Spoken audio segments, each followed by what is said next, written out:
بتعاني من تساقط الشعر، ضوافرك دايما تتكسر، شفايفك دايما تتشجج، يبقى الفيديو ده ليك. هنعرف ايه السبب دلوقتي.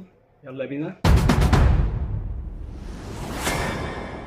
تساقط الشعر ده ممكن يكون نقص فيتامين دي، او نقص في الحديد او في الزنك. تقصف الاظافر وتشقق الشفايف ده غالبا بيبقى نقص فيتامين بي 2 او بي 7، البيوتين غالبا بيعمل كده.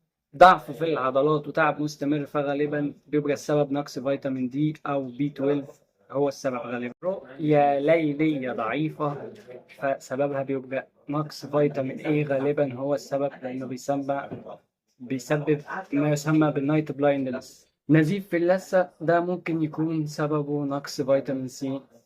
لو حاسس بأي من العلامات اللي فاتت دي، ما تستناش وما تتجاهلش، راجع طبيبك واعمل تحليل بسيط، هتعرف عندك نقص ايه بالظبط، وتقدر تاخد مكمل خارجي، سواء فيتامين أو معدن.